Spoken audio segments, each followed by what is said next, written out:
built life his way. Rachel, Nevada, dust and light,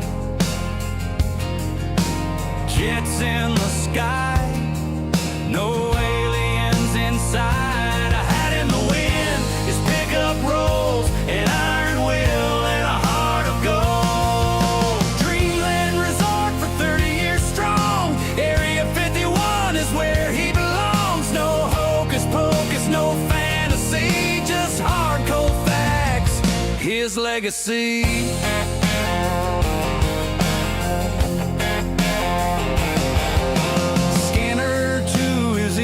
Signals run wild, YouTube in his heart, camera live. The FBI came but they can't break him down. His fire keeps burning, it won't drown. A hat in the wind, his pickup rolls, an iron will.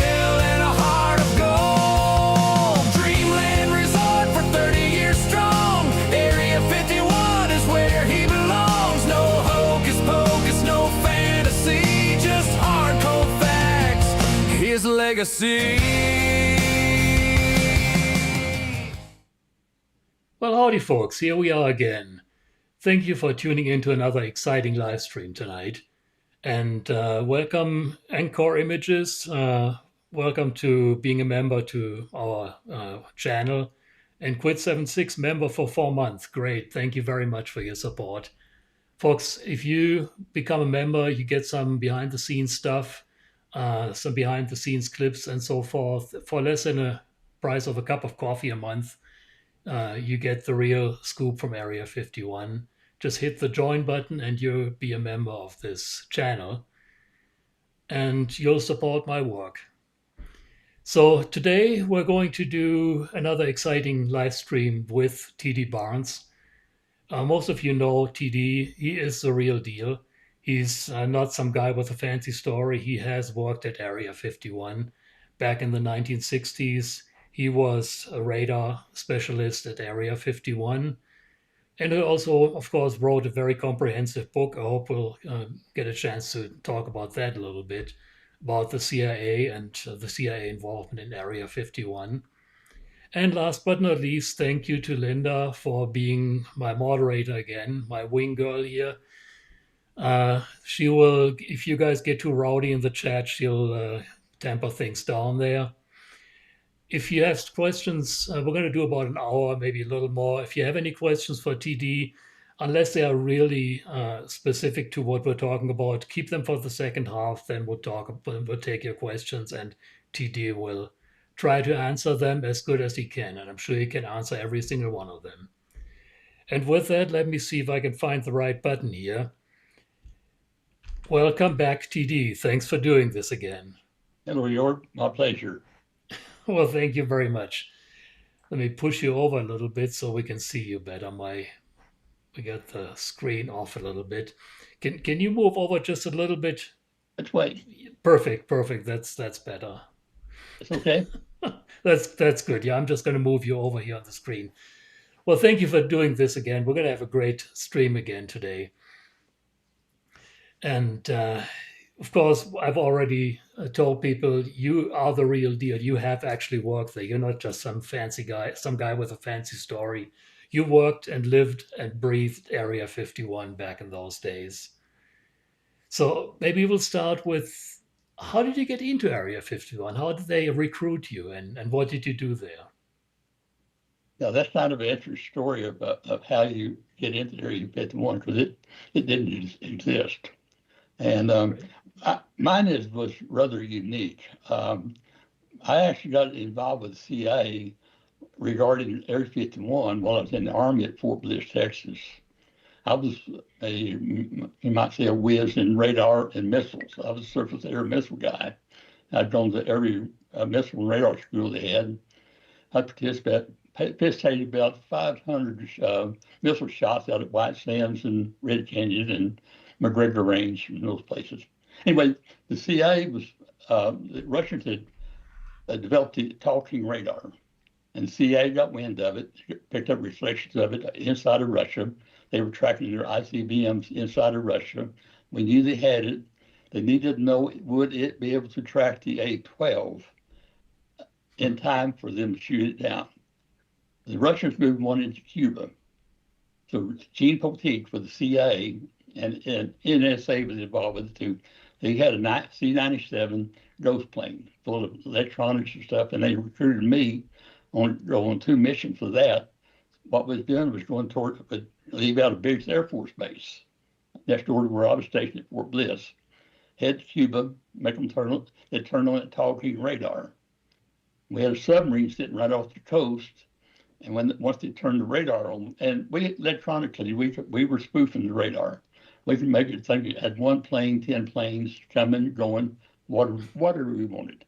But the objective was to determine the sensitivity of that radar. That's the reason I was there, because I knew radar, okay? And so anyway, what we did is we launched a bunch of balloons from this submarine right off the coast of Cuba with a bunch of metal spears on it, on the balloons of different sizes. And the object was to see what was the smallest size that radar could pick up. And that's how we determined the sensitivity of it. That's much like what you see with the tic-tac UFO stuff that you see today, the same darn thing, except they make a big deal out of it, UFOs, but it's really us just spoofing Soviet radar. No, Anyway, we got to point out that what you're talking about, this was in the 1960s. This Yes. was, what, 70 years ago now? 60 some odd years ago. So we Yeah. can only imagine what they can do You today. can only imagine what you got now. And it's the same principle. You test some radar, you release a bunch of spears and see what it can pick up. You know, what different sizes, different shapes, this sort of thing. Well, anyway, that was my first branch with them.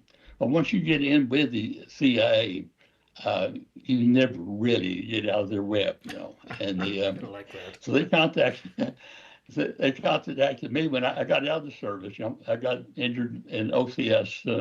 Spent about 10 and a half years in service and got injured. Anyway, I went to work for NASA here in Nevada, 65 miles from Area 51. Well, we were part of the Seven Sisters. Anytime they had a secret flight out of Area 51, they'd notify my radar site and 6 Air Defense Command radar sites in the region. We're going to have something secret flying today. Monitor, but don't say anything. You know, keep your mouth shut. But so then you would pick it up. They didn't want to yell, you know, hey, what did you see that thing? So anyway, I was with the Seven Sisters, and then they recruited me off the NASA high range to come out to Area 51 because they wanted to bring in the Nike radar, which was one of my radar that I was with while I was in the Army. They sent me to Fort Bliss, Texas. I picked out the radar I wanted. We brought my radar to Area 51. I went out there, and that became our primary radar. And all the others, we used this to track whatever we're tracking, and all the other radars would be attached, gang to it, where they were following its lead and looking at it as it was tracking. And, you know, what was doing stealth and radar cross-section and stuff. But anyway, that's how I got out there, was totally different from anyone else. No, I think because I already had those experience, days, and then I had the background and I had the clearance. in those days, radar was like the cutting edge. I think radar was just beginning to be a thing. So you know, those radar sites back then, I think they still have some of. Don't they have a Tall King radar still at Area 51? Yeah, they got 2 or 3 of them scattered out on the range. But the Dog King radar, what we determined on that mission to Cuba was, yes, they will be able to pick up the track of the A-12 in time that they can activate their missile sites and shoot it down. We never flew over Russia again. Never flew any of the Blackbirds over Russia. We learned from that mission, no, you know, forget it. We're not going to be flying over Russia.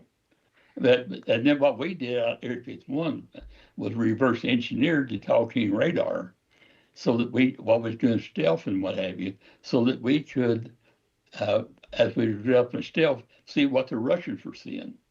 And then one of my big things was I'm kind of an expert on Soviet radar. And during the 6-Day War in 67, Israel captured a lot of Russian radar on the battlefield in Syria and places. And we ended up with all that radar out at Area 51. And we would get it operating. We had it out at Slater Lake, and then eventually moved it to S4. But we had all that radar there, and so we could track whatever we were tracking stealth-wise using their equipment, so we could see what they would see. That was part of our investment of stealth. Anyway, And that's they how I still got do up it there. today. They Yeah, still do the same thing today. it hadn't changed. No. And it's interesting that you just mentioned S4. For those not that familiar with the ranges, I should point out that is not Bob Lazar's S4.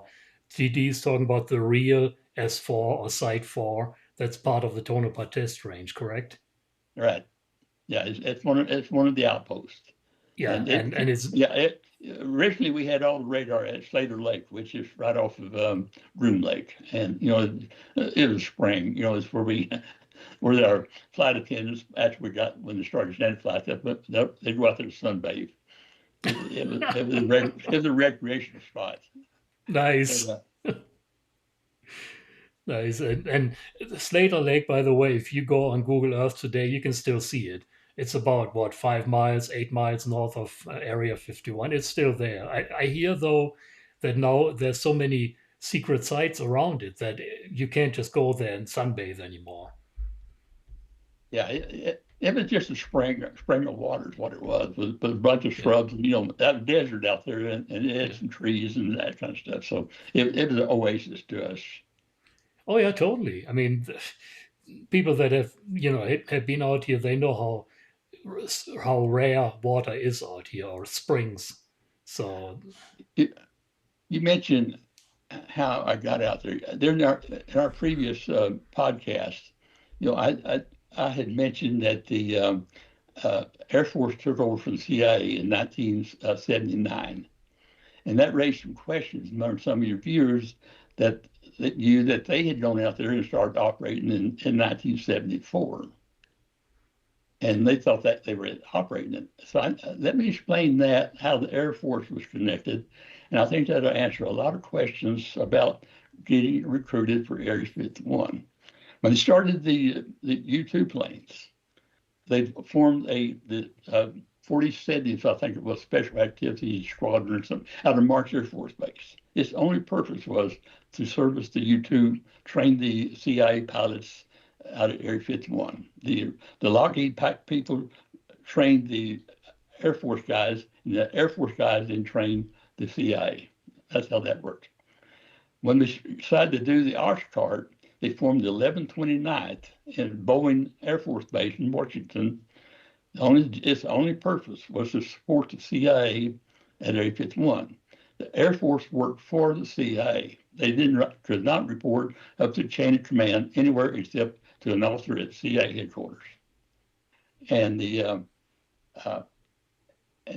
along that line, a lot of people don't realize about 18% or maybe even more of the people working at CIA, and more so for the DIA, are military. Back then, what we call sheep dipped them. They had to leave the service, and then they'd go into a contract with the CIA, and then when the contract is up, they go back into the service. Well, today, they don't have to do that. If they're in civilian clothes, they're working for the CIA. If they put on their uniform, they're working for the military. It's just as simple as that. So a lot of times when I go back to Langley, so years, up until COVID, I was going back to Langley for the last 25 years, about every 3 months, and sitting down with the historians, the Air Branch, the public affairs, and we just sit, and I'd bring pilots with me, some of my engineers and stuff, as they were declassifying things, and we could just talk, because they had no idea what we had done at Area 51. And less than 5%. I think you told me before that sometimes they come to you with questions because they don't have any records, and you're kind of the historian for the CIA. I counted up last week. The question came up. I had over 50 emails from Langley this last year. Just for what happened is when he turned it. Let me finish that. Switch over to the Air Force, and then I'll go to that. So anyway, the 1129th served for the CIA. It was a CIA facility. It wasn't an air base. It was strictly civilian. We did not want to be military because we were flying spy planes. That's the purpose. Because if a military guy was shot down, it was an act of war. If it's a civilian guy, it was, who knows, plausible deniability. That's Right. what we did. We don't know that guy. So anyway, the 1129. But while we were there, we had a lot of other people come in and fly out there. We had the black bats. I'll never forget it. I was working on the radar one evening, and it was almost sundown. Actually, quite dark, and a C-130 landed. Instead of pulling up to security where it normally would for the security people to check it, it taxied out by the Ratscat, by the radar complex out on the lake bed. And security met them out there. And we're wondering what in the world's going on. And pretty soon we saw these guys march by. I don't think they even saw me and Calvin Dawson. They were all Chinese. Now they had no idea that they were at Area 51. Never knew it. But they spent 3 months there. What they were doing, they were being trained to drop sensors out of C-130s over China. And we were training them at Area 51. We had during the MiG programs, we had the Navy and the Air Force come out there, and they flew the MiGs. But still, it was still a CIA operation. The 1129th was still there. We were giving them our technical expertise and letting them use our equipment, but it's still our facility. So when the guys at Edwards came out in 1974, some of them thought they were operating the place. They weren't. The 1129th was still there. The CIA commander was still there. They were just getting to use the facility, but they wouldn't have known. If they didn't have the need to know, they would never known the CIA was there, because the base commander was a military officer. Okay, his deputy was a CIA officer. The reason was the CIA didn't exist. We did not exist. Less than 5 people ever working out there knew the CIA was even there, even though it was their operation. But the Air Force officer was fronting for us, and he reported back to CIA headquarters. We had a colonel back there, Colonel Ledford, that he'd report to. He reported Dick Pitzel at the CIA. So that really speaks to the compartmentalization. I mean, that even the people working there didn't even know who's running the show. No, they didn't. They had no idea. They didn't have a need to know. So less than 5% ever knew that it was a CIA facility. Then when they turned it over in 1979, it wasn't a big deal. But hey, the CIA turned it over to the Air Force. We still didn't exist. We just quietly moved out. The Air Force came in. No big deal. No paperwork. Nothing like that. The Air Force just assumed it, but because we did not exist. And because our A-12s, remember, they were still top secret until 1991. We put them in storage in 1968. Their very existence remained top secret until 1991. No one knew we had them. So anyway, that was explained a little bit of how tight it was, compartmentalized and stuff, that even the people working out there didn't know the CIA was there. So the guys coming in from Edwards would not have known. And let me go a little bit further. When we do the Air Force and Navy coming in to fly against the MiGs, when we were doing the MiG-21, MiG-17, they never knew they were flying Area 51. They were just told you're going to be flying out the Nellis Range, and you're going to be flying it as a top secret mission. You're going to be flying up against enemy aircraft. They never knew this at Area 51. Ever. That is amazing. I mean, I think that speaks for the secrecy and how patriotic those people were back then. They didn't ask questions. They didn't snoop around where they had no business being. You didn't ask questions, and the recruit. Now I'll go into a little bit of recruiting on it. We got our pilots from the Air Force, and they'd recommend their top pilots, and they would be given an interview. They'd go to some hotel and something back east, and they had no idea what they'd been interviewed for. And most of them thought they'd been interviewed to be astronauts. And they'd give them all kind of, they give them tests, they'd ask them questions and do a background. And they may do this 2 or 3 times, go back and forth before the CIA would say, okay, we want you to go to work for us. And they only about 1 out of 4 met the CIA criteria of the top people that the Air Force sent out there. But anyway, then the officer guys, we want to offer you a top secret job. And the guy would say, well, where at? And I go, well, we can't tell you. It's western Mississippi. Well, what I'll be doing, we can't tell you. You'll know when you get there, and that sort of thing. And they did not know, these guys did not know what they're going to be flying until they arrived at Area 51 and they opened the hangar doors. And we had some that said, I'm not going to fly that damn thing. And they didn't. They turned right around and left. That was with the U-2. Marty Knudsen with the U-2 program. He wouldn't even get off the bus. I'm not going to fly that damn thing. What? Really? Yeah. And we had one of them that made it out there. He never flew it. We had one that just never could get the hang of it, and he washed out. A great guy, no. And then we had another. He flew until he got certified for Mach 3. And the minute he got certified, he thought he could go back in the Air Force and fly the SR-71. It was flying by then. And it's on a Friday. Dennis Sullivan gave him his check ride. And the minute he got certified, he resigned from the CIA. The Air Force wouldn't take him back. And because of what he did, because of what he did. Wow. And he ended up not getting to go back in the Air Force. Whereas the other guys, when they received them, and they resigned their commissions, put them on contract. And then when their contract was up, when they went back in the Air Force, they tore up the resignations as though they never happened. They got promoted as though they had never left the Air Force, and spent all that time with the CIA counted towards their retirement with the military. Well, that makes sense. I mean, you couldn't, ding them for participating in a secret program. So I'm glad that they did that. But it's got to be difficult.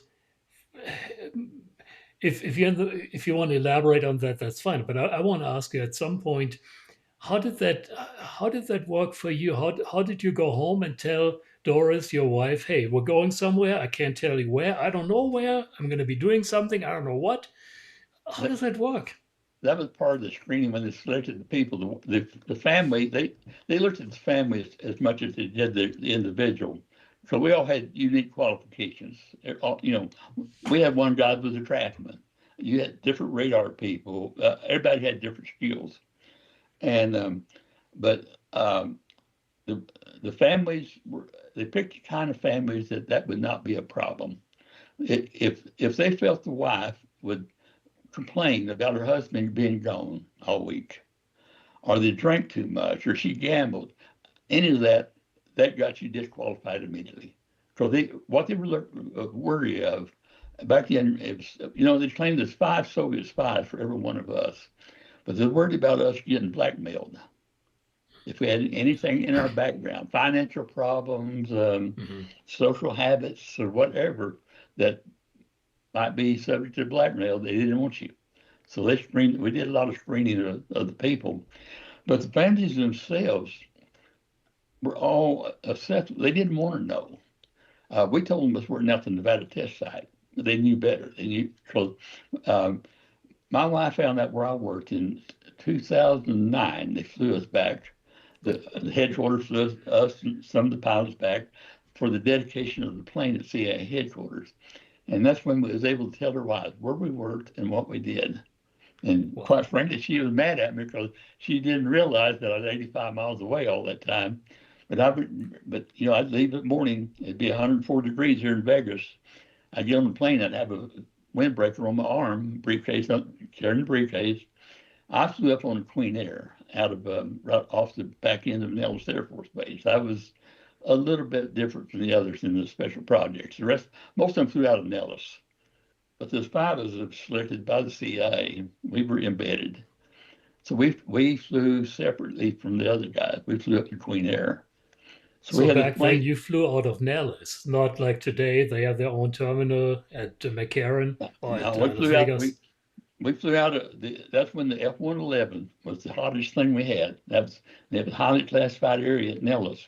We flew out of the F-111 hangar. And they would take us in, and it's really, really funny.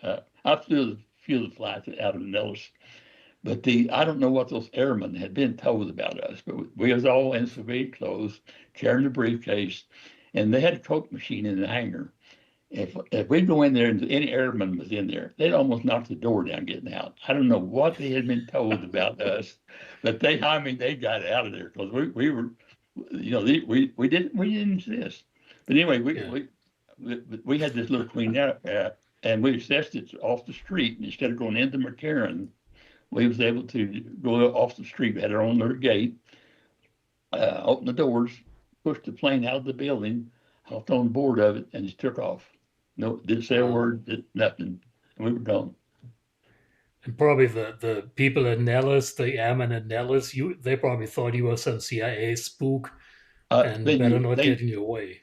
they knew you were. They had no idea where we was going or who we were, Yeah. but they just knew they were not supposed to even see us.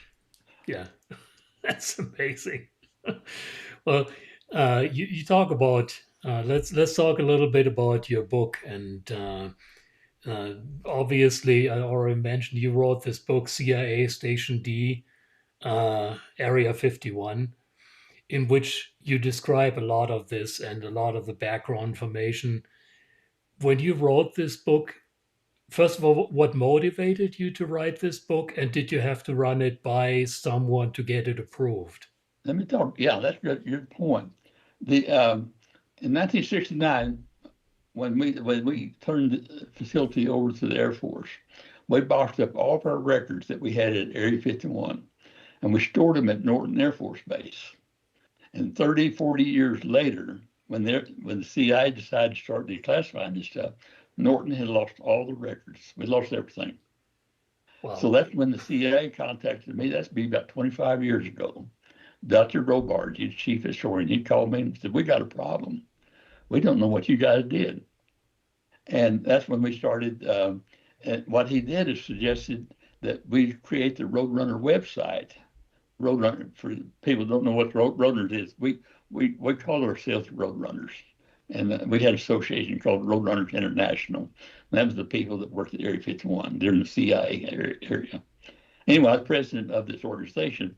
So I started the website and had all the guys write up their bios of what they did at the area and put them on the website. And that's how the CIA then was able to harvest the stories. And then the CIA would have some document back at the headquarters, wouldn't know what it meant. They'd fax it to me. I put it on the website so I could draw a comment of what it was. And that's how they learned what it was. And but anyway, then they started having me bring people back there, and we started seriously doing like oral history. And we've done this for many years. I forgot what your original question was. About your book. When you Oh, wrote oh, your book, anyway, what the CIA motivated then, you, and did you have to get it approved? the CIA asked me if I would write, since I had all this access to all these stories that I'd gotten these guys to write, and I'd interviewed and all, I knew them all. They would, too, when they have a question, I didn't have all the answers, but I knew who to go to. I was the middleman. They'd ask me some technical question, and then I could go to the engineer or whoever I needed to. So anyway, the CIA asked me to write a book. We ended up, it was so big, I had to put it into 3 books. I did one for the U-2 and then the A-12, and then the one that came afterwards when we did the MiG, stealth, other stuff that we can talk about now. And anyway, so I wrote these, and they sell those at the CIA store, plus some of my other books. But anyway, when we'd take the people back there, they'd dig out these books that I wrote, and had these guys' story, and these guys would be sitting there at the table, and they'd know what kind of questions to ask them. They had a reference then when they interviewed these guys for the oral history. They knew their background just from what I published in the books. Was there ever any comment or any, for lack of a better word, censorship that they told you, hey, you cannot write this? Every book I write, except the fiction, I have to run it through the CIA board. They have a publication board. I forget what it's called. Anyway, they have to prove them, and but they have never found anything that they had me take out. So CIA basically declassified everything we did. There's a few things we still don't talk about, and frankly, when they declassified it, there's a lot of things we objected to them declassifying because we thought that was still too important to our adversaries today. But another reason for the declassifying things was for the modern day aerospace and what have you. As we started declassifying things, they realized that we'd run into problems developing Mark III aircraft and that sort of thing, using titanium, whatever, and solved the problem. They were having these same problems today. They didn't realize we'd had them and solved them 50 years ago. So so all of a sudden here came all this information for the modern day aerospace companies. My God, the CIA, they had this problem 50 years ago, and here's how they solved it. But they had no idea because it was classified. Sure. Yeah. Yeah. Absolutely. And let me ask you. A lot of people probably don't know why CIA Station D. Why Station D? Where's that coming from? So yeah. Even that CIA, that's funny. When I came up with that for the book title, but even back at Langley, what? And I said, you didn't know it was called Station D? No. Well, here's what. So I had them dig in their own records. It's all over their records if you know what that dig for. But what it came from is when we deployed the U-2 detachments. We had 3 U-2 detachments, detachment A, B, and C. Well, we dispatched them as a field base A, field base C, and ABC, and then it's okay. Groom Lake. We didn't have that name for Groom Lake, for field C. All right, that'd be Station D. So it's ABC. You had your U-2 detachment ABC, and then their nest or the home base was a D state, and they made it called it a station. I think A, B, and C were in Europe. Those were forward bases in Europe that they were flying these spy planes out of. Yeah, we sent first England, Turkey, and Japan, and and that was our foreign bases. But their base was Area 51, or back then they called it Watertown, and then it became Area 51, and it had a lot of names, none of them official. We called it Red Square, Dreamland, the Box, just whatever convenient. But the CIA needed a name, for their paperwork, so they called it Station D. And I think that is just amazing that now you got to tell them, hey, you guys didn't remember? That's what you called it back in the day. They had no idea about CIA headquarters because it couldn't be a station. CIA stations aren't allowed within the United States. Right. So it couldn't be a true CIA station, in that sense. But we called it a station, and because we didn't have anything better to call it. Never intended for it to be a CIA station like, Moscow or something like that. Go back to the Air Force. The reason we needed the Air Force at Area 51 was the CIA was not in the business of running air bases. It was an intelligence. It spied on people. It had no knowledge of running the base. So that's why we needed the Air Force. And they took care of the base. They took care of the lawn. We didn't have a lawn at Air 51, but they took care of the mess hall, all that stuff. But the Air Force had absolutely nothing to do with the A-12s, period. The trainer, yes. The Air Force trained our people in the trainer. But no Air Force guy ever flew the one-seaters, ever. That was strictly off the A-12s. Yeah, that was a whole. They flew the trainer, but not the others. And but we needed someone to run a facility because the CIA just was in that kind of business, and so that's the reason for the Air Force.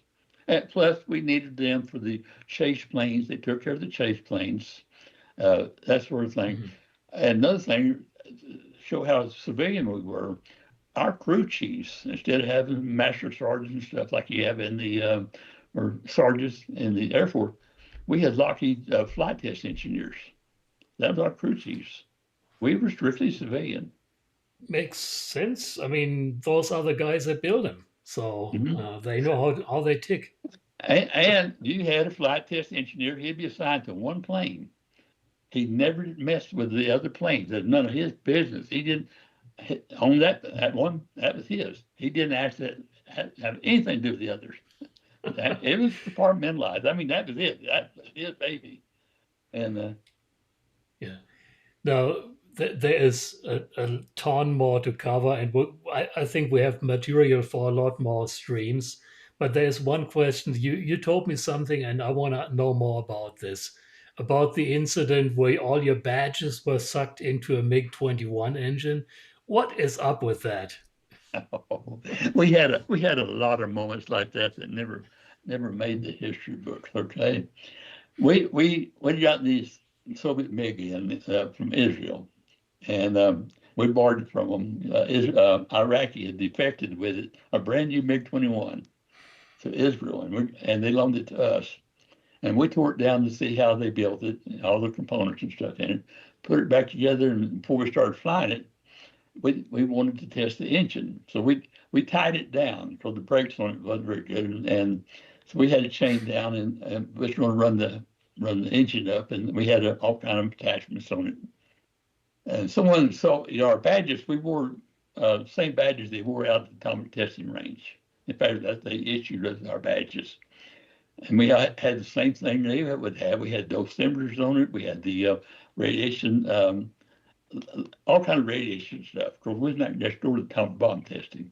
So we had a lot of junk on our badges. So someone said, we better get up these badges. Someone's liable to get their badge stuffed into the engine. So we gathered them up, about 25 of them. And I always like to tell the story that we gave it to Gomer Pyle. I think everybody knows who Gomer Pyle was. Anyway, we got this engine. It's just sitting there screaming. Everybody, boy, wow. Everybody that could was out there watching that thing. And Gomer got right in front of that away. He got right in front of the stream on that. He sucked all of our badges, all of them, through the engine. Oh my God. We hadn't even got to fly the plane yet. And it dinged that engine up terribly. Hadn't even got to fly the plane yet. And we had to have it back to Israel in 30 days because they wanted to use it fly it for some kind of big celebration back there. Well, fortunately, we still had some of the Pratt & Whitney guys that did the engines for the A-12. They were still there. Basically the A-12 guys had moved out or were moving out. Anyway, they polished out all the dings and stuff in it and got it flying again. Was able to fly the plane.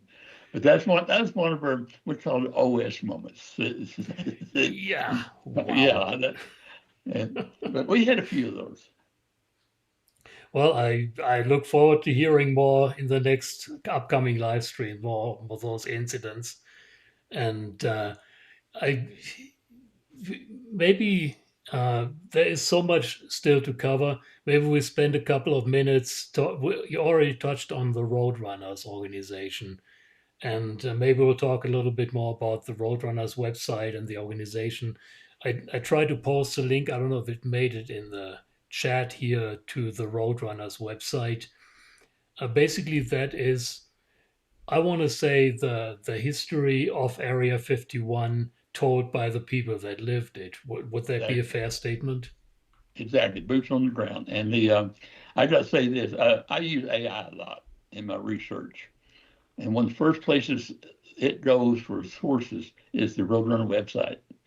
It goes to Wikipedia, goes to Dreamland Resorts, it goes to Roadrunner website, and that's the top. Some of the, and of course, goes back to CIA. CIA's got a lot of their stuff now available online where you can research it, and but it immediately goes to those websites as a source. And there's a lot of. I'm very familiar with that website because I help maintaining it, and I'm very proud of being trusted with maintaining it. There's a lot of, in the Cold War's stories section, there's a lot of stories just like the one you just talked about, the Just stories from the olden days, stories from what happened back in those days when you guys were running the show there. Yeah, Stories that would otherwise maybe be lost, and it's all on that website. you got stories from the K9 handlers, the guards, up to the Dr. Bud Wheelon had his story on there. 3-star generals. I mean, it goes. It's got everybody. So thank you, Linda, for Linda posted the link in the chat. So, folks, if you're interested in the history of Area 51, that is a great site to check out, full of stories and information on the olden days at Area 51 from TV, and there's bios of all the people that have worked there at the time. Did you start the website, or you maintained it for a longest time? Yeah, I started it. I was the original Yeah. webmaster on it, and got all the stories in there. And then I start you into taking it over. Well, Thank you, I'm Lord. I'm proud to be Well, trusted with it. I'm you've done a glad to do it. great job on it. Got to really commend you on it. Well, thank you very much, TD. Appreciate that. I think at this point, I don't want to go too long. I don't want to exhaust you too much and get your voice all screwed up. Maybe we'll start taking questions. I saw in the chat there was already, and I'm kind of looking at the chat. I just don't want to interrupt when TD is talking. A lot of happy birthdays in the chat. Linda gave it away, the big secret that our Oh, did you? birthdays, we share, TD and I share the same birthday, a few years apart, but the same Yeah, a few day. years apart. so so it is coming up, and I saw a lot of happy birthdays already. So, folks, thank you very much. Much appreciated. We And we've been celebrating birthday together for what, 21 years now? I think I for think longer than I can 20 think. Yeah. 20 or 21 years we've been having birthday dinner together. So that's our annual celebration, our birthday celebration. It is coming up. And yeah, it's a tradition. So I think we talked about it before the stream. The one year we missed was the COVID year. The That's the COVID, only yeah, year we we did. missed. Yeah. So let's see. I think I see the first questions here. Somebody is asking about the Aurora. Uh, do you want to talk on that? I'm sure. Yeah, this is a funny one. We, I'll kind of qualify it too. While we're doing stealth, we did a lot of proof of concept vehicles out there, and this would be Boeing, Lockheed, your different aerospace companies would be building you might say, a technology demonstrator to be able to that would later become like the B-2 bomber or something. But they do a prototype and they'd bring it out Area 51 to test it. So we did a lot of really, really weird stuff as we were developing proof of concept. But anyway, the rumor got out that someone had seen one of these proof of concept things and had seen money had been appropriated for Aurora. So the word got out that we were testing the Aurora out of Area 51. And they put the money in Washington linked it to what they'd seen out there. The truth is, I don't know what they saw, but when they're doing the B-2 bombers, they went way, way, way over budget. In order to finish it, they manufactured a new project called the Aurora, and they funded the Aurora, which was really doing the overcost of the B-2 bomber. There was never actually an Aurora plane. And I think a lot of those people see something in those days. They They would put see two and something. Oh, two it's got to together. be the Aurora. They saw the unexplained appropriation called Right. Aurora, and because it never was an Perfect. Aurora plane, but they thought it was. And Well, there probably was. Go let me ahead. bring up another point too. When we operated out there, we operated under unvouchered funds. In other words, we did not have to account for our money. There's no money trail. The CIA did not exist out there. You go and look and try to find a trail where we spend any money Area 51, you won't find it. Our money was hidden so deep Yeah. for everything we did out there. It would go through. Maybe it went to the Navy or Air Force. It just went. It never showed up as going to Area 51. Our Interesting. funds did not have to count for money. Here's a question from Matt. He's been with my website for the longest time. He's asking, I was curious on what TD's most stressful part or biggest challenge was working at Area 51. Oh, good question. He's got to think about that one. I've got to confess, to me, I came off the NASA high range at Beatty, tracking X-15, B-70, the A-12, YF-12, lunar landing vehicles, lifting bodies. Went to Area 51. Area 51 was the most boring job I ever had. After coming off the NASA range, because we were flying something almost every day, experimental. Everything that went on Apollo to the moon, we flew it in the X-15 first. Every mission was testing something. It either worked sometimes, and sometimes it didn't. So every flight was a nail biter. We got out to Area 51. We went about 30 days real hot and heavy with the MiG-21, and we're through. We didn't do anything until the MiG-17s came in. So we're out there twiddling our thumbs out there all week. We'd go up on Monday and come home Friday night. And then when we started the stealth, and the company, we didn't build anything at Area 51. It was built by the Lockheed and Boeing and the different aerospace companies. And they would bring it out there to test it, because we had the skill and the equipment to do it. And in other words, show us what you got. And but they'd bring a prototype out there, and we'd put it on the pylon, and take a look at it with the radar, do a little scan of it, hand whoever it was the scan of it, the signature, and they'd leave, and we might not see them again for 3 months.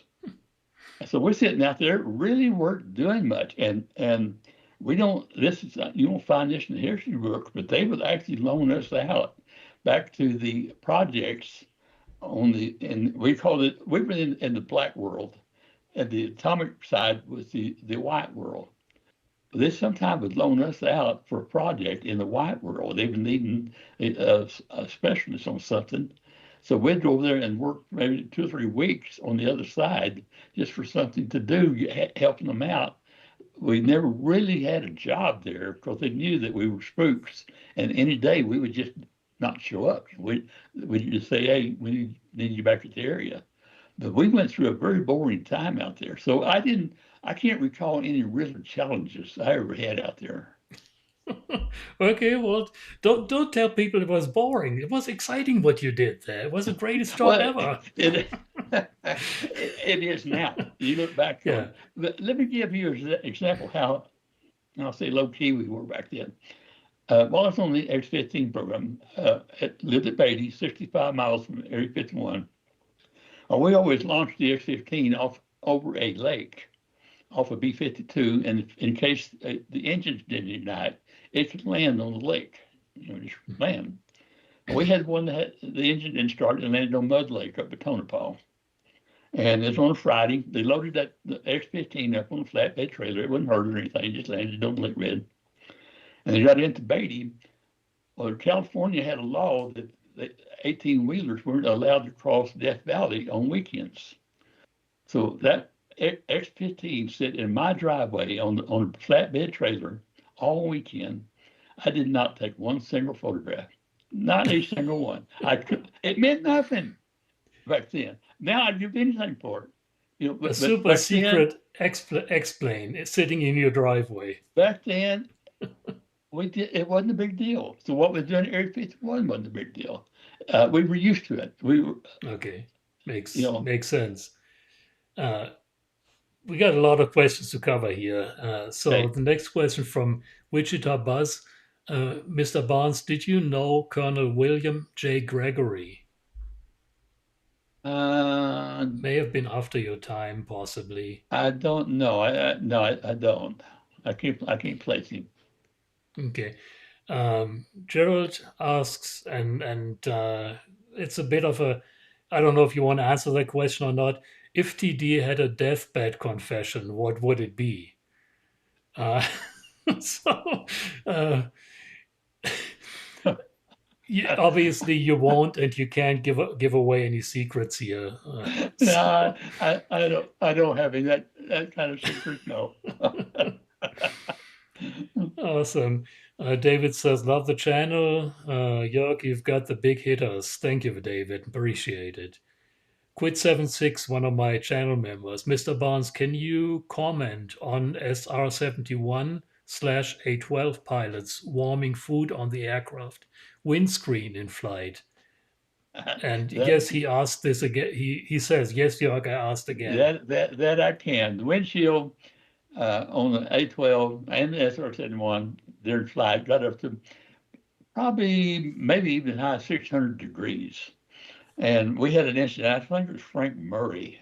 It might be one of the other pilots. Anyway, they decided to heat up their food, whatever it was, that having on the windshield. And it That's exploded amazing. Yeah, but yeah, it got the windshield got very hot, and the to cool the plane, the plane itself, we had places at 1,100 degrees and even higher, and around the intake, I think it got up almost 2,000 degrees. That's really used titanium and composite material.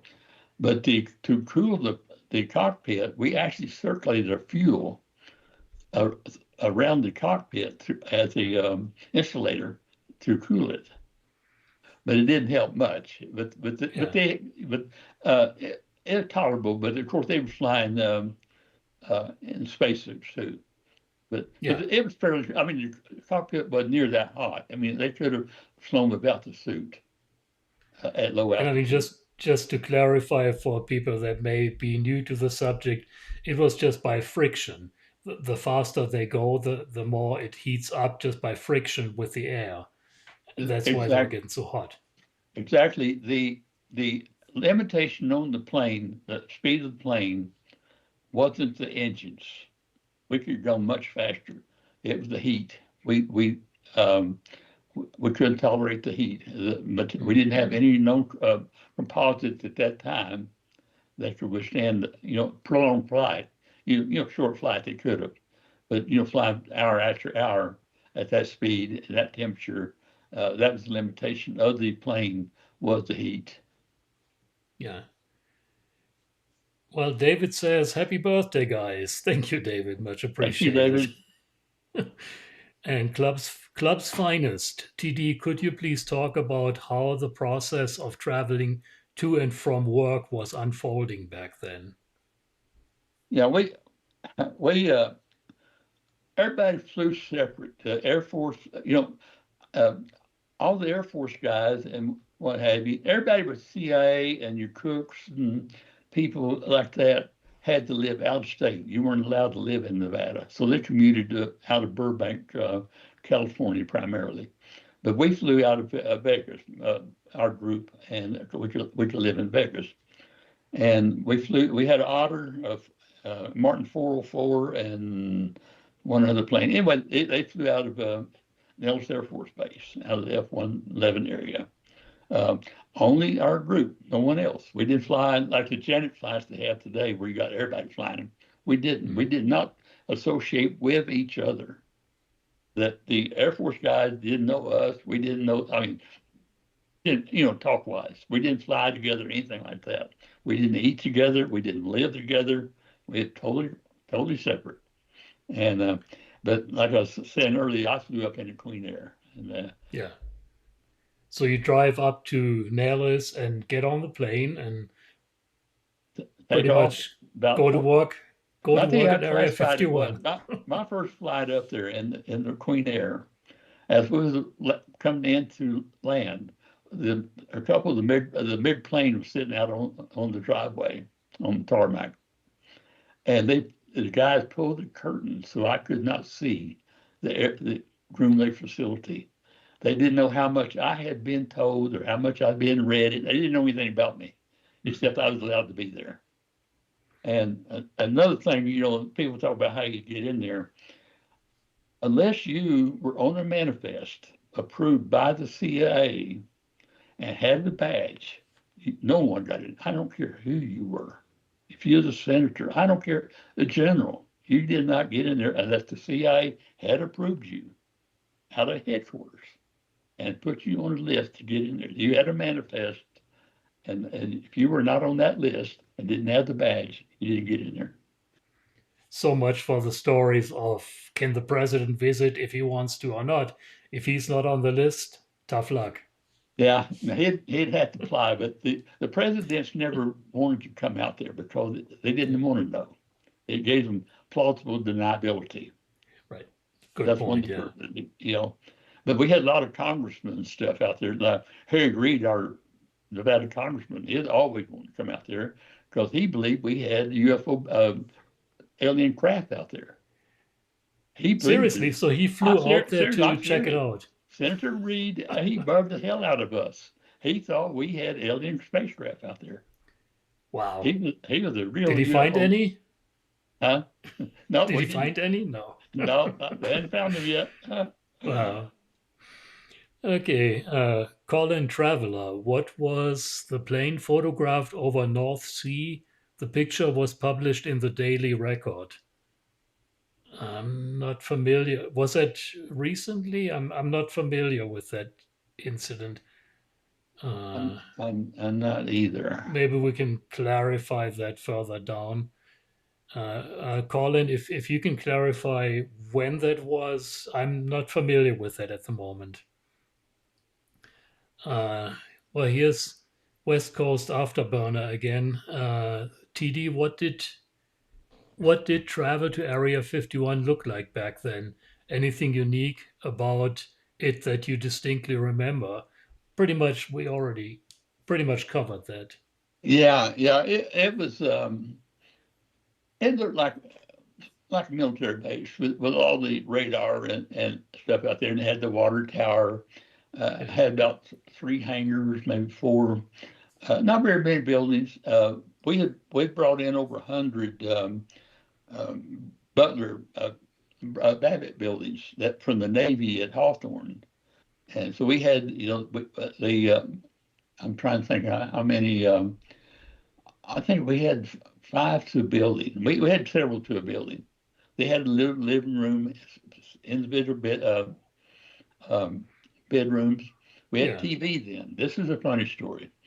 We got TV and it was serviced by a translator that picked up the signals, whatever signal, the stronger signal coming in. Hopefully it was Channel 3 in Las Vegas, but you used to be sitting there watching the ball game. All of a sudden the skip signal would come in from Mexico, maybe, or Spain, or wherever. It'd be a bullfight. Whatever the stronger signal was coming in, atmospheric, that's what we got to watch. So you had one channel One at channel. the base. And by the way, there are photos of the living quarters on the Roadrunners website. Yeah, there If is. Yeah. anyone's interested, there are photos on the website. Let's see. David, when did they learn that the model on the radar pylon was leaving a shadow on the ground for satellite images? I don't remember the exact time. It was we had gone through all this effort. Every time we called them Ashkans, Russian satellite coming over. We would know when it's coming. We'd get a heads up, and if we had a plane out on the pylon, we would take it down because we didn't want the Russians seeing it. And it wasn't until a long time later that we found out that the Russians knew all along what we were testing because they could infrared, which they didn't. But infrared was new. That was kind of new technology. But if they had infrared and they were able to pick up the shape and stuff of the plane from the shadow on the trial lake bed, even though we had taken the plane away, the shadow, the heat was still there. Yeah, nobody thought of that. Yeah. But I'm not sure just when, but we were quite aggravated with ourselves or whatever because it was a big chore to take that thing off the pylon and for the Russian to come over. Well, I guess unless you try to take pictures yourself, you wouldn't even know that might be a possibility to get photos, like infrared photos like that. Mm-hmm. Michael Prince asks, this is just a curiosity question. what are the camo dudes originally called? I guess Security Area 51. Was that just security or did they have a name? They didn't have a name. They just, no, we didn't call them, not the CIA had its own security. When we recruited our security officers, uh, we recruited 25 security guards, and I think 18 of them was out of a little town in Pennsylvania. The recruiter went to this little town, a coal mining town. So all the guys came from the same town. They hung Wow. out together. It was all beer drinkers. In fact, they put up a steel. We had a steel out there, uh, uh, located at the K9 kennels. We built. They built the steel. We didn't, but they did. But Wow. the security guys hung out at the Stardust on weekends at the same bar that the mob hung out. So that's when the mob run at Las Vegas. So you had CIA security guards on one end, and you had the mob on the other of this bar. And one of the guys fell in love with this dancer at the bar, and he was going to get married, and invited everybody out. And Warren Weiss, our boss, CIA boss out there, she had a Cuban name, and he thought this guy was marrying a Cuban. And he told the guys, any of us showing up at the wedding, you don't come back. I'm pulling your security clearance. So no one showed up at the wedding. Wow. Wow. That is really interesting. It's these little stories that are just lost in time, and I'm glad we can relay some of these here. And thank you for doing this. Yeah, I'd read the point where we can't, we try to get as much of these stories out as we've been able to, but but Yeah, we don't have sources now anymore. We lost so many of our guys. yeah, And what's unfortunately. sad, a lot of the guys never got to tell their stories. They died before the CIA declassified, and we could finally talk. But we didn't Yeah. talk until the CIA declassified it. And I can attest to that. I can attest to the fact that TD over time told me more and more as he was able to do so. Uh, Yeah, and let me explain to your viewer. When we declassified this, the CIA brought a group of us back to Langley, pilots, engineers, what have you, film processors, and we spent 10 days with the CIA historians being our moderator, going to all the intelligence agencies and giving presentations of what we did at Area 51. We did the same thing at the Smithsonian. We spent 10 days in Washington doing nothing but talk about the same thing I'm talking about right now. wow. And then That's since then, me and the CIA historians and the Gene Poteet, whom I worked with on Project Palladium, the Cuban thing, we've done a number of presentations at universities and stuff around the country, UNLV and different places on Area 51 with the CIA. In fact, when we had the Roadrunners reunion, the CIA would send a whole bunch of people to the reunion. And same thing with our Hall of Fame here in Nevada, because we had always had some of the CIA guys there. But they'd sit around after hours, we'd sit around the table drinking beer and telling more stories. And they just ate it up. The stories I'm telling you now. yeah. That's how they learned a lot. They just they send people every time we're doing something. We have people from Langley come down there and join us just to hear the stories. Amazing. Some of these stories and some of these presentations are actually also on the Roadrunners website. And I'm trying to find more if there's any more recordings of presentations. I'm trying to put more on the Roadrunners website of these presentations. Okay, I love that name. The United States of America, USA, is asking a question. Okay. And he's asking, were you ever concerned about exposure to toxic substances? Uh, no, we weren't. Of course, we had to evacuate anytime they had an atomic bomb test, and and of course the AEC, Atomic Energy Commission, monitors our badges. They come in, they gather up our dosimeters and film badges, and read them, make sure we had not been exposed to any radiation. And we actually used radioactive material with our cell process. We added this cesium, pronounce it, uh, which was radioactive, to our fuel, so that it would iodine the plume of the engine, and so that it would show up on radar. So we actually worked with radioactive material with the blackbirds in the fuel system. That's certainly something not a lot of people know about.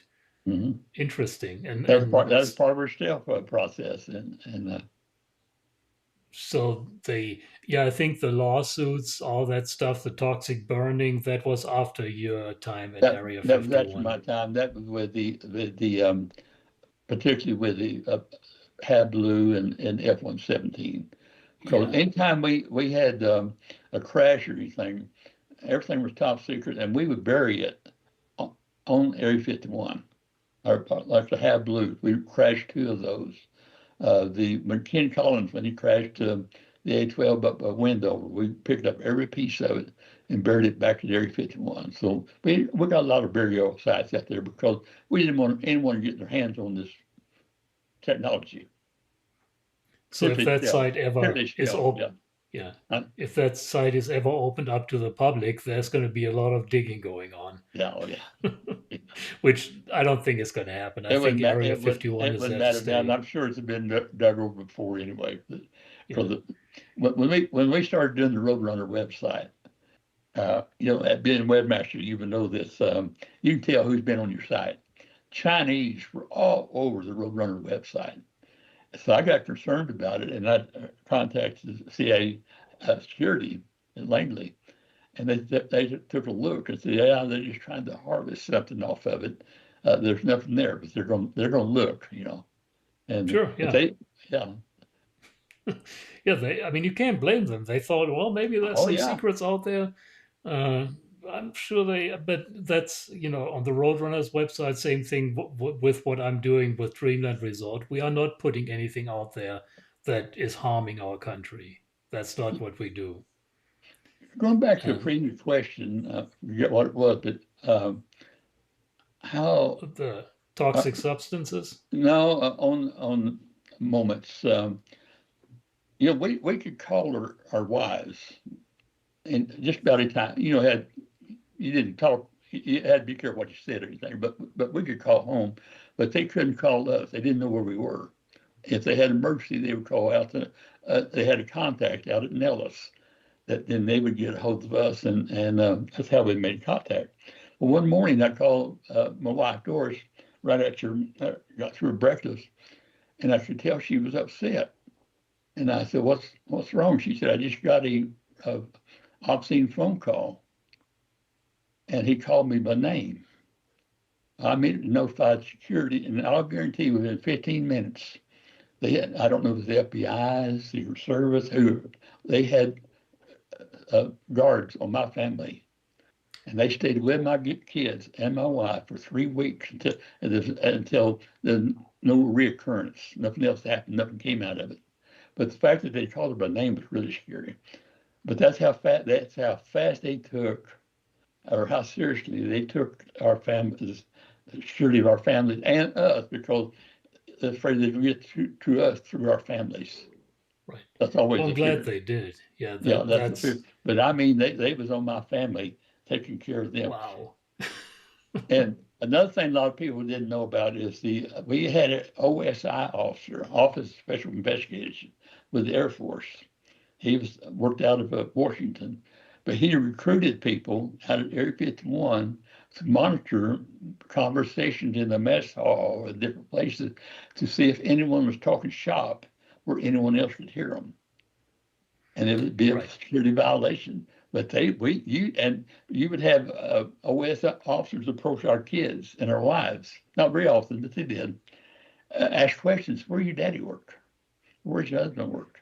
Just to see if they knew what they would say. Yeah. And this caused problems with the wives because they had to lie about where we worked. And they didn't like doing that. And people would ask, where's your husband? Or, that'd be vague about it. Soon the wives quit associating outside of their circle and associated only within each other. And that's one reason the Roadrunners bonded so tightly as a family. I mean, we circled the wagons. Yeah. And of course, we worked together. And then on weekends, we worked all the families got together on Lake Mead or Mount Charleston, and we played together all weekend. So we were together all the time, but we wouldn't associate outside of our circle because we didn't feel secure. You Yeah, never knew. that makes total sense. Yeah, because you don't want to expose yourself to some strange questions and maybe Mhm. having a beer and all of a sudden you got to shut down the conversation. And but even then, when you were associating with people that worked at the base also, you probably didn't talk shop. You didn't say, hey, this week I worked on this and that, and I did No, this. we worked when particularly after the rigs came out. We had we call them customers. After we quit flying the A-12 and U-2 out of area, we had the MiGs coming in different projects. We call them customers. And there were 23 of us in my special projects group. And like I said, we worked together, we played together. We got out there and we all worked in the same building, basically. And once you got there, we all had different customers or different projects. And we knew basically what each other was doing. And we helped each other. If you needed help with something, hey, give me a hand with this. But you didn't ask, who's this for? Or how's it work? Mm, Or what is it? You did not ask and you did not tell. So even within our own group, we had our secrets. right. A lot of this, Makes maybe one sense. guy is working on a prototype that Boeing is going to submit to the Navy, try to sell to the Navy. And Lockheed has got also working on something, same project that they're going to sell. So they're working on both of them work for different companies here. They didn't talk to each other because that's part of the secrecy. Boeing didn't want to be assured that Lockheed didn't know what it was doing, and vice versa. So I mean, that was you protected your customers. Right. Totally makes sense. Okay, we got a lot of questions here piling up. And if we don't get to all the questions today, I promise I will write them down. We'll answer them next live stream. Okay. Let's see. Ty says it's just a statement. My father-in-law was a camo dude in the 90s. Oh, there. Awesome. I bet he's got some Yes. stories to tell. Quid76 says, yes, thank you, Mr. Barnes. Uh, Vet Vet RC, this is so cool. Thank you for sharing these detailed stories. You, sir, are from the best generation. I thank you for everything you Thank all you. have done for us. Awesome. Very well said. Thank you very much.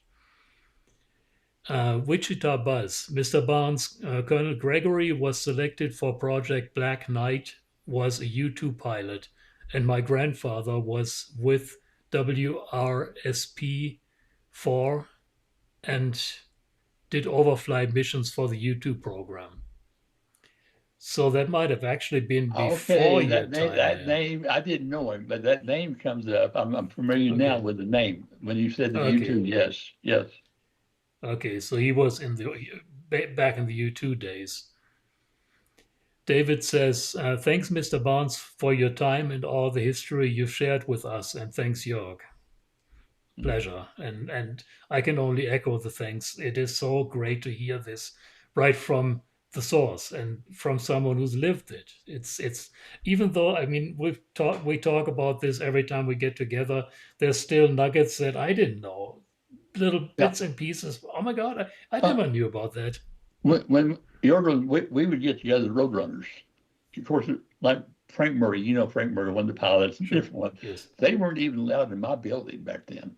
We did not. They didn't. We didn't really know each other back then. It wasn't long afterwards we formed the Roadrunners. So every time we'd sit down and talk, they would learn something new. We would learn from each other. We would learn new stuff every time that we would sit down and talk. That's amazing. So after all these years, you finally get to know each other and what you Yeah, did. but they weren't even allowed in my building. Right. And but because they didn't have a need to know. We had projects going on that they didn't have a need to know. Sure, yeah. And vice versa. That's how Yeah, it was back then. yeah. What was it? Quid76 says, oh my God, I forgot. Happy birthday also, York. And TD. We both share the same birthday.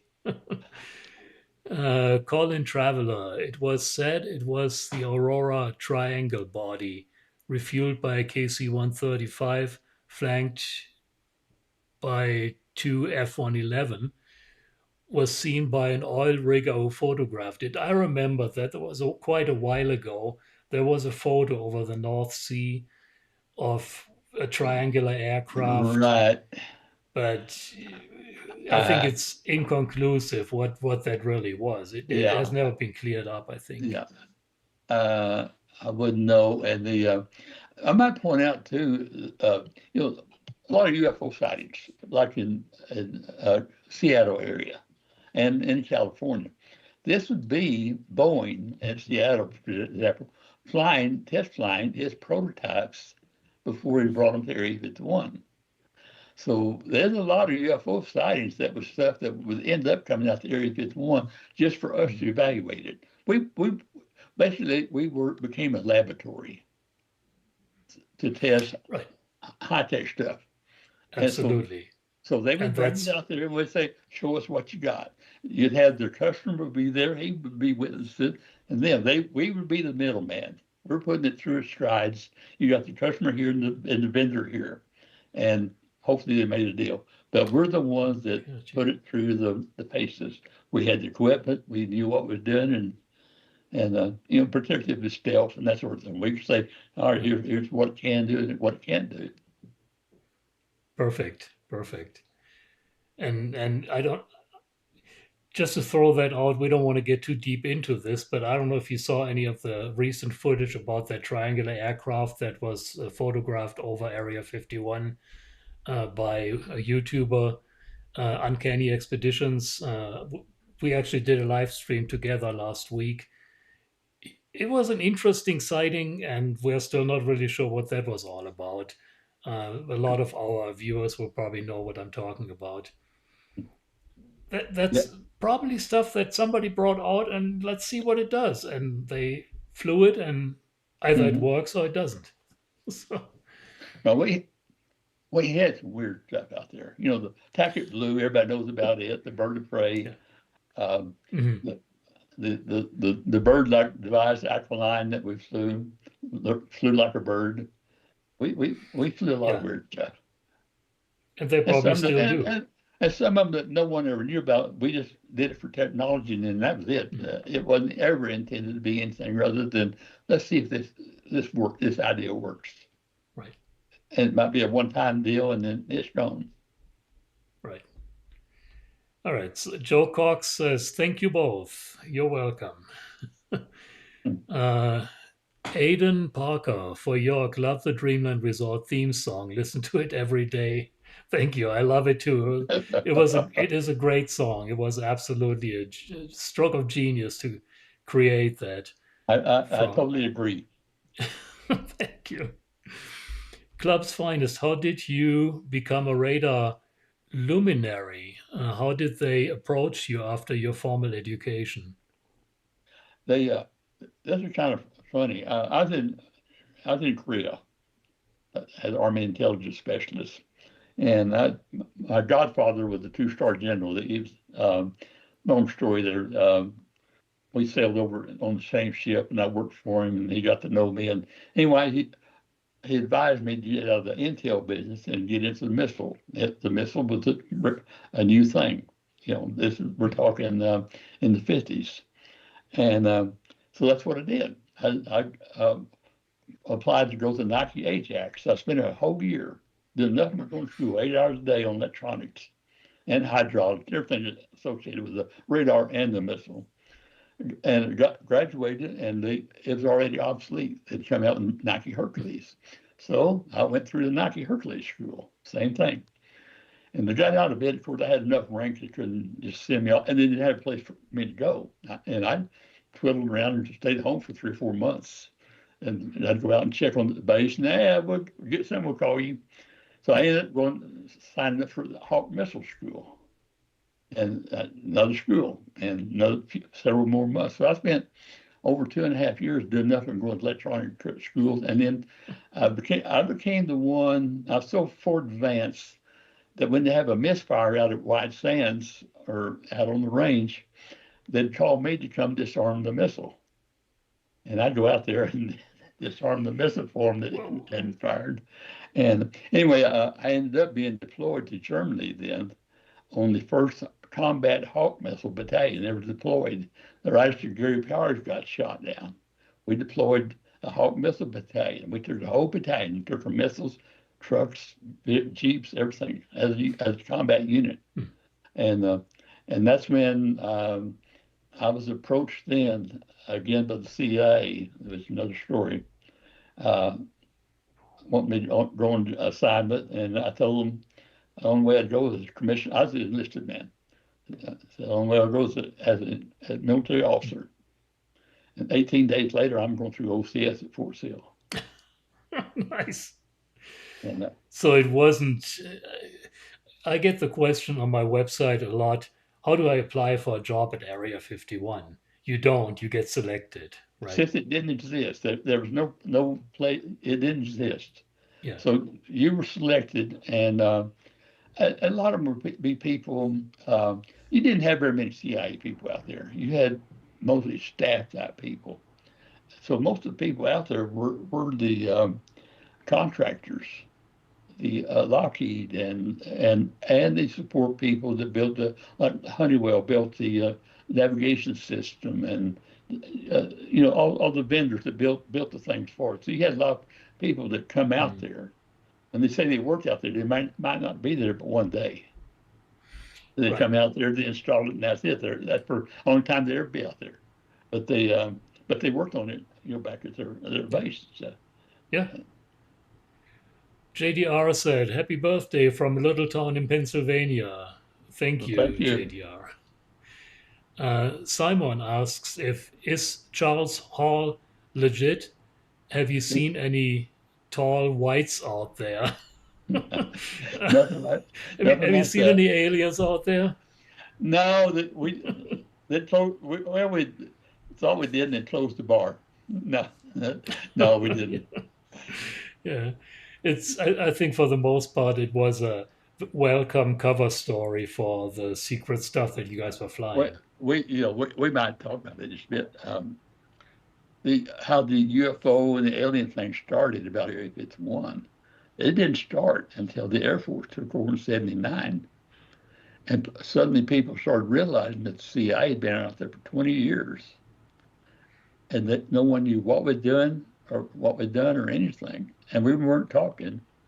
So then they started, said, well, that's when the alien and UFO, they had worked on UFOs, and all these stories started. Of course, we couldn't confirm or deny it.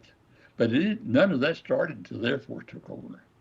And they found out that we'd been out there. But no one, up to then, no one knew the CIA had been there. And they didn't really know about Area 51. It was on nobody's radar until the 70s. It was supposed to be a NASA high altitude research program. And, we had NASA stickers on our U-2s out there. So their cover was good. Their cover was very effective. And we wore, of course, the Atomic Bomb Range gave us cover too. They furnished our badges. We'd go there for haircuts, driver's license, under their umbrella. We had a great umbrella, so no one knew the CIA was there. Well, Which that was supposed to be a perfect location also. I mean, you were right next to a busy facility that had all the services readily available. When they started the U-2 program, only 5 people at CIA headquarters knew about the U-2. Period. Wow, 5 people. When we did Oxcart, we had a little room, or a big room, up on the second floor of CIA headquarters. No one could go in there unless they need to know that it was Oxcart. No one at CIA knew about Oxcart. A lot of people don't realize it. President Truman, when he was vice president, he did not know about the atomic bomb until Roosevelt died. Congress did not know, as few key people did, but most congressmen did not know we had the U-2 until Gary Powers got shot down. That's how tight this stuff was. It's plausible deniability. When I go back to first, this is kind of funny. One of my trips my first trip back to Langley, where we actually went to the air branch. They got an air branch, okay. The public affairs was my escort. We got visitors badges, of course, Mm. And that was the first time that she had ever got to go into that building, was when she took us. She worked there Wow. all those years, all those years. So even at headquarters, it was Yeah. if you didn't have a need to know, you didn't know. Fair enough. Colin Traveler asks, was Groom Lake ever affected by fallout from the tests due to workers contracting cancer? And what was burned in the pits? I think that was a little after your The the, time. the pits was after my time. We had effect from the uh, fallout. We had actually would have some damage at times to the building stuff. You know, it would cave in some doors and break some windows. But back then, actually, we'd come in about 2 or 3 days after shot, and we just dust off the dust off and go back to work. Wow. And we did have a fallout going across the desert from a shot heading into Utah. The highway patrol, or we didn't have it, the sheriff would halt the traffic on the highways until the dust cloud passed and head them on through.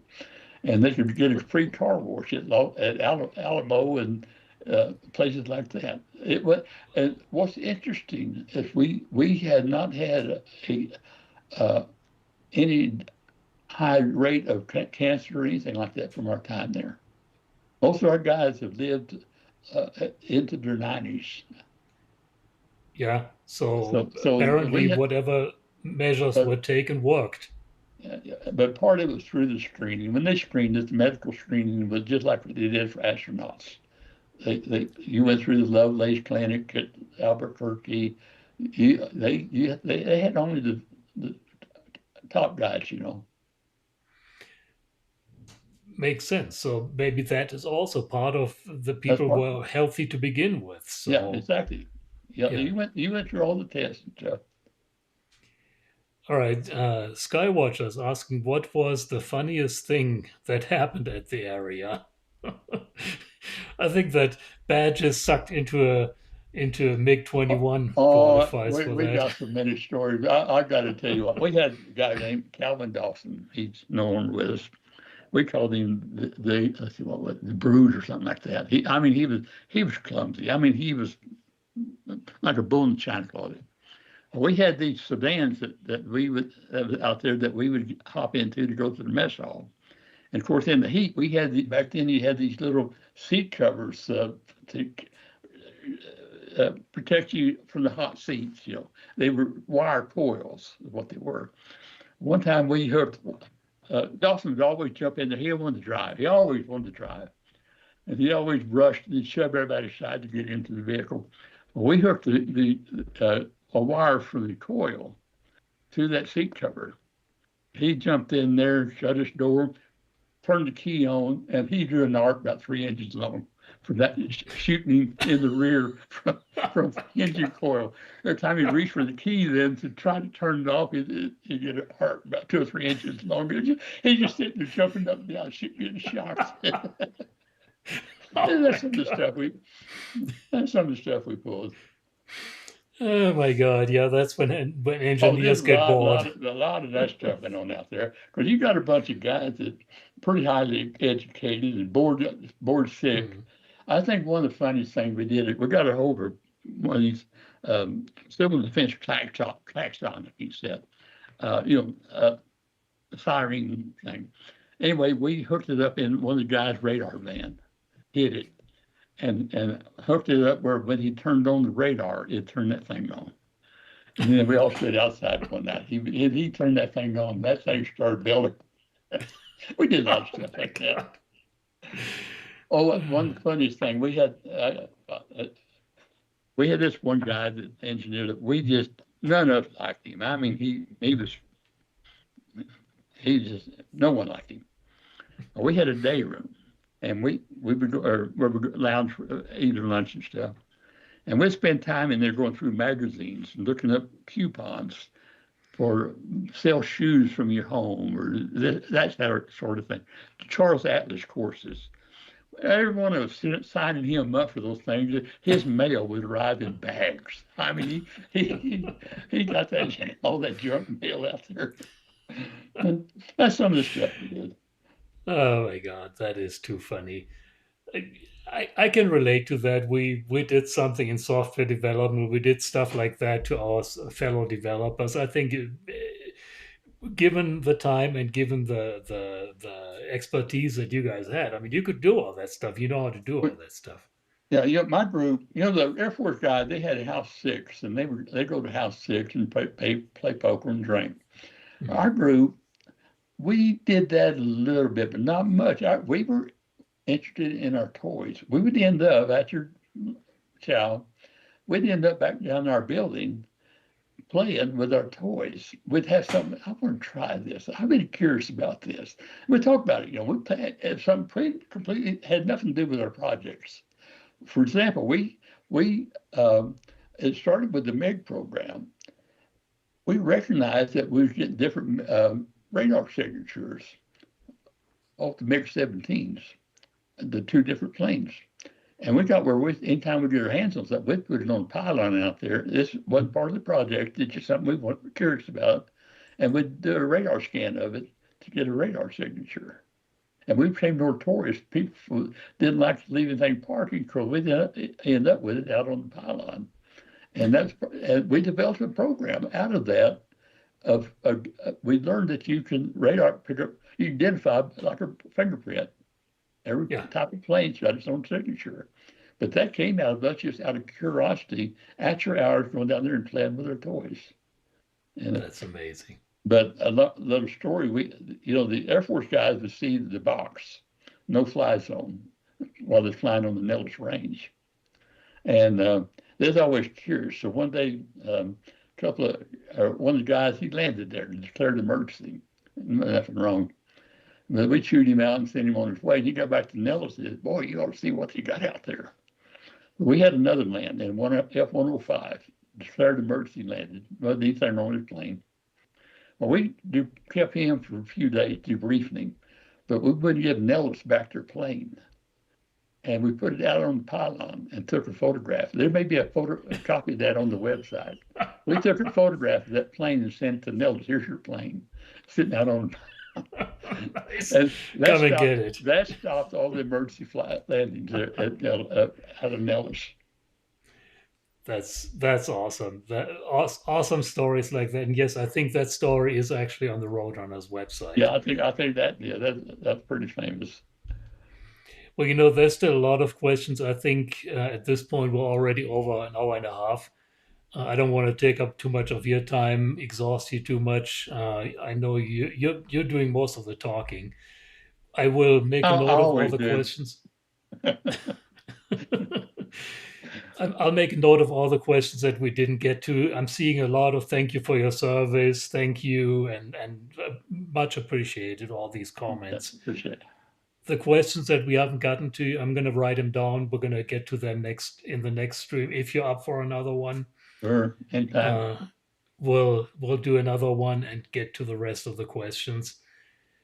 For today, thank you so much for doing this in the name of everyone listening. Thank you for your time and for telling these great stories. Yeah, I'm sorry I take you off your questions, but there's just so much to talk about.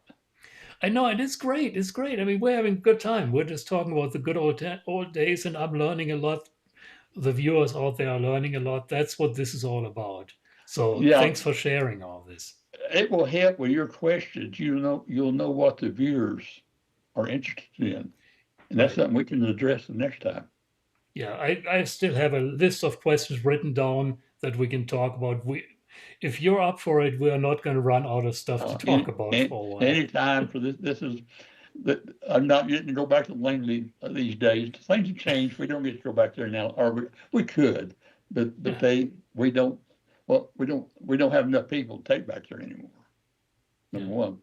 But after Unfortunately, COVID, yeah. everything changed. When people started working from their homes and stuff, so we just don't. We communicate. Well, I do Zoom virtual video with them all the time, but it's more technical stuff. But we just don't go back there. And Well, we got lots of stuff still to talk about, and I'll schedule another stream. We'll get into another. stories, and we'll address all these questions. For today, I look forward to our little birthday celebration in a couple of days. Yeah, I'll And see you again, Sunday. And thank you. Thank you so much for doing this, TD. Stay tuned. thank I you, want Gary. to talk to you offline for a second after we're done here. And thanks to all your viewers. Thank you. Well, folks, that was TD Barnes, and he is so full of stories. We could fill a whole day with stories. We will do another one. I already look forward to it. Let me look at my schedule here. The next members live stream is going to be on Friday, February 6th. And the next general live stream is going to be on Friday, February 20th. Either on that day or maybe the week after. If TD has time, I'm going to have him back here on the stream. In the member live stream, I share a few behind the scenes things and things that I can put out in the open. If you want to become a member for less than the price of a cup of coffee a month, you get behind the scenes stuff and you support my work. So hit the join button, become a member, and those that have already become a member, thank you very much for your support. With that, thank you for tuning in today. Have a great weekend, and please remember to like and subscribe. And here is Voodoo Tank's wonderful music again. Have a good night, folks.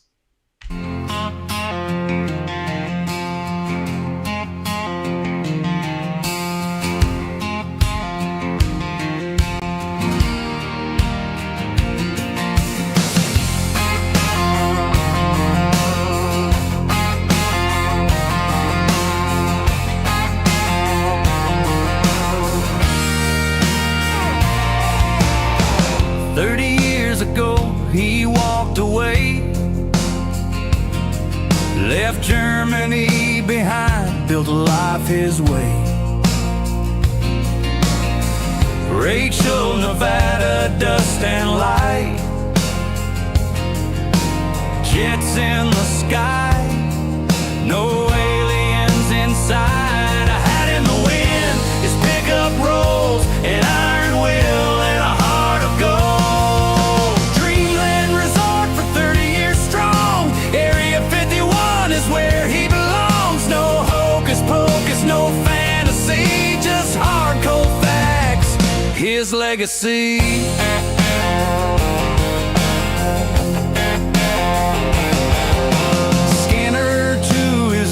The signals run wild, YouTube in his heart, camera live.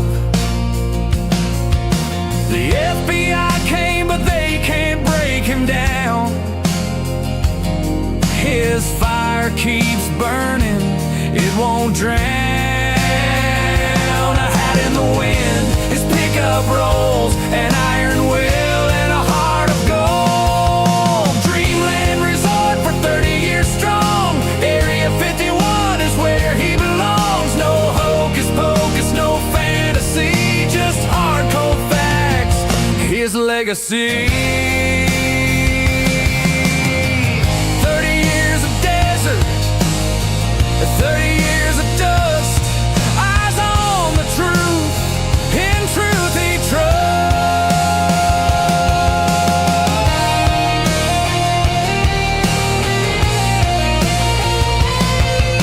Dreamland resort for 30 years strong, Area 51 is where he belongs. No hocus pocus, no fantasy, just hard cold facts, his legacy. Dreamland resort, he still won't bend, the truth in the sky will guide till the end. No hocus pocus, no fantasy, just hard cold facts, his legacy.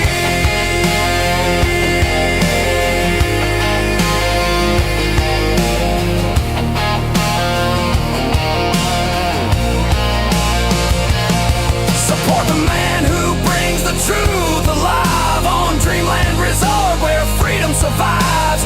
Donate for Jerk, he'll thank you true. He lives his dream, nothing breaks through.